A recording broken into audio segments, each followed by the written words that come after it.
పార్టీకి సంబంధించిన సీనియర్లు ఆ వ్యవస్థ అందరూ కూడా అదే విధమైన సదాభిప్రాయంతో పోతే ప్రజాస్వామ్యం చాలా పటిష్టంగా ఉంటుంది. సరే, ఈరోజు వారు అనుభవం గల నాయకులు అధికార పక్షంలో ఉండి అనేక సందర్భాల్లో కూడా నేను చెప్తా ఉన్నప్పటికీ ఈరోజు ఎవరు మాట్లాడినా తప్పేమంటున్నాము సార్, ఎవరు మాట్లాడినా తప్పేమంటున్నారు. ఆ ప్రస్తావన సార్, ఆ ప్రస్తావనకు సంబంధించి వెంకటరమణారెడ్డి గారు చేసిన ప్రస్తావన గురించి నేను ప్రజాస్వామ్యానికి సంబంధించిన అంశం విషయంలో వారు కూడా ఒక హెల్దీ ప్రాక్టీస్ని చేసుకోవాలని వారు కోరిరు. డెఫినెట్లీ డెమోక్రటిక్ ప్రాసెస్లో మాకు హుందత్వాన్ని కాపాడే ప్రయత్నంలో అనేక సందర్భాల్లో ముఖ్యమంత్రి గారు కానీ మా సహచరులు కానీ మా సభ్యులు కానీ చాలా హుందాగా మాట్లాడే తీరు కానీ అంశం కానీ తెలంగాణ సంస్కృతికి సంబంధించిన అంశం విషయంలో స్పష్టంగా చాలా మర్యాదగా పోతా ఉన్నాం అధ్యక్ష. ఎక్కడైనా చిన్న చిన్నగా ఎప్పుడైనా ఉంటే మేము ఈరోజు కూడా చెప్తా ఉన్నాం, మాకు బేషిజాలు లేవు. ఒక గౌరవ సభ్యుడు చెప్పిన అంశాన్ని కూడా దృష్టిలో పెట్టుకొని ముందుకు నడుస్తాం. అదేవిధంగా వారు కూడా నడవాల్సిన అవసరం ఉంటుంది.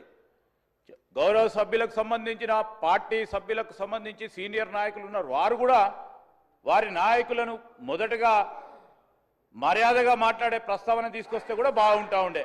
నేను నిన్నగా సార్ వారిని అంటా ఉన్నా, ఈరోజు ఈ గౌరవ సభ్యులకు ఈరోజు ప్రస్తావన చేసినప్పుడు మీ పార్టీ సమావేశాల్లో నా వెంకటరమణారెడ్డి గారిని కోరుతా ఉన్నాను, మీ పార్టీ సమావేశాల్లో మీకు సంబంధించిన మీ సీనియర్ నాయకులను కూడా కోరండి. First put your house order in first కేసులో, దాని తర్వాత ప్రస్తావన తీసుకొద్దాం, 10 మందికి చెప్దాం. మేమైతే తప్పకుండా చెప్తా ఉన్నాం, ప్రజాస్వామికంగా మర్యాదపూర్వకంగా గౌరవంగా గౌరవ సభ్యుల హుందత్వాన్ని కాపాడే కార్యక్రమాల్లో ఎక్కడ కూడా వెనుకాడకుండా ముందుకు తీసుకెళ్తామని గౌరవ శాసనసభ ముందట పెడతా ఉన్నాం. श्री जाफर हुसैन गारू। ऑनरेबल स्पीकर सर, आपका बहुत बहुत शुक्रिया जो मुझे ये मौका दिया है। सर, मेरा सवाल सीधे ये है कि जीएचएमसी के अंदर सैनिटेशन का सबसे बड़ा प्रॉब्लम चल रहा सर। यहाँ तक कि ना गार्बेज लिफ्टिंग प्रॉपर है सर, ना स्वीपिंग प्रॉपर है सर। क्योंकि आप देखते हैं कि स्वीपिंग स्टाफ कम की तरफ से एक लोकेलिटी के अंदर बाइलेंस में वीक 10 डेज में एक बार स्वीपिंग हो रही सर।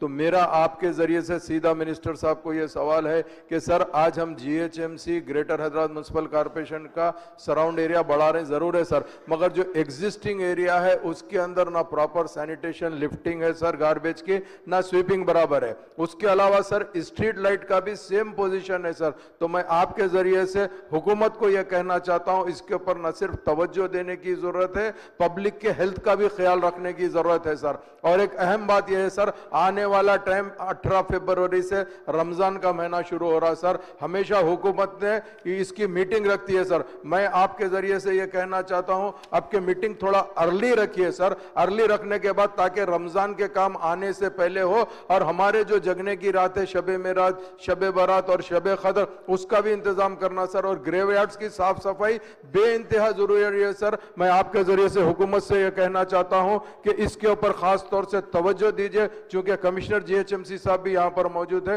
मेरी आपके जरिए से उनको भी रिक्वेस्ट है कि इस पे तवज्जो देने की जरूरत है सर। बहुत बहुत शुक्रिया। నోట్ చేసుకున్నాం అధ్యక్ష. తగు విధమైన గౌరవ సభ్యులు చెప్పినట్టు అధికారులకు కూడా ఆదేశించడం జరుగుతుంది. श्री बीर्ला इलय गारू। అధ్యక్ష, మా ఆలయ నియోజకవర్గం విశాలంగానే జనాభాలో పెద్దది, 8 మండలాల అధ్యక్ష. గత 20 సంవత్సరాలుగా రెవెన్యూ డివిజన్ కావాలని చెప్పి చాలా ఉద్యమాలు చేసినాం.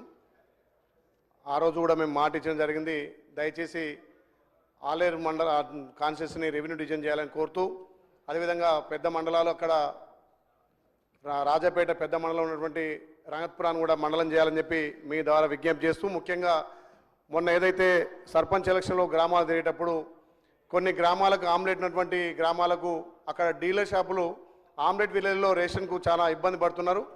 వృద్ధులకు ఆయా గ్రామాలలో ఆమ్లెట్ విలేజ్లో కూడా మనం సబ్ సెంటర్లు పెట్టి డీలర్ ద్వారా రేషన్ ఇస్తే అందరికీ రేషన్ అంత అధ్యక్ష ఏదైతే మనం సన్న బియ్యం ఇచ్చిన తర్వాత ఆ రేషన్ కూడా వృద్ధులు అందరూ కూడా తీసుకుంటారు కాబట్టి దయచేసి ఆమ్లెట్ విలేజ్లో కూడా రేషన్ షాపులు పెడితే బాగుంటుందని తెలియజేస్తూ అధ్యక్ష మా వెనుకబడ్డ ఆలయను అన్ని విధాల మన గౌరవ ముఖ్యం ద్వారా అభివృద్ధిలో ముందుకు తీసుకుపోతున్నాం. దాని ద్వారా ఒక రెవెన్యూ డివిజన్ చేస్తే అక్కడ చిరకాల కోరిక నెరవేరుతుంది కాబట్టి స్వద్వారా మీ ముందుస్తున్న ఆలయను రెవెన్యూ డివిజన్ చేయాలని చెప్పి విజ్ఞప్తి చేస్తున్నా అధ్యక్ష. మినిస్టర్ గారు అధ్యక్ష నోట్ చేసుకోవడం జరిగింది. కూనమనేని సాంబశివరావు గారు.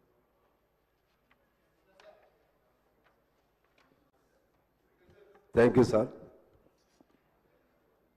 మన రాష్ట్రంలో సింగరేణి ప్రధానమైనటువంటి సంస్థ. బహుశా రాష్ట్రంలో అత్యంత పెద్ద పబ్లిక్ ఎంటర్ప్రైజెస్ అది. సింగరేణిలో ఇవాళ కార్మిక వర్గంలో పూర్తిగా అసంతృప్తి చోటు చేసుకుని ఉన్నది వివిధ కారణాల వల్ల. వీటిని సరిదిద్దటానికి ప్రభుత్వం సంబంధిత మంత్రులు కానీ లేదా ఆ ప్రాంతంలో సింగరేణి కార్మికులతో సంబంధం ఉన్న నియోజకవర్గాల ప్రతినిధులు కానీ వాళ్ళందరితో కలిసి ఒక మీటింగ్ ముఖ్యమంత్రి గారే స్వయాన ఏర్పాటు చేస్తే ఆ సమస్యలకు పరిష్కారం లభిస్తుంది. లేకుంటే సింగరేణి కూడా కొద్ది రోజుల్లోనే కనుమరుగై మొత్తం ప్రైవేట్ పరమయ్యేటువంటి పరిస్థితులు కనబడుతున్నాయి అధ్యక్ష. దానికి సంబంధించి కొన్ని అంశాలు సమయం తీసుకోకుండా నేను పాయింట్ వైజ్గా చదివి త్వరగా ముగిస్తాను అధ్యక్ష. ఒకటి, అక్కడ మెడికల్ పద్ధతి ఒకటి ఉండేది, అంటే డిపెండెంట్ ఎంప్లాయ్మెంట్ కొరకు. కోర్స్ అది అంతకుముందు ఉన్న ప్రభుత్వం చంద్రబాబు గారు తీశారు వాస్తవమే, మళ్ళా కేసీఆర్ గారు ప్రవేశపెట్టారు. అది ఇప్పుడు సరైన పద్ధతుల్లో అమలు చేయట్లేదు అధ్యక్ష. సరైన పద్ధతులు అది దాన్ని చేయకపోవటం వలన కార్మిక వర్గంలో చాలా అసంతృప్తి ఉంది.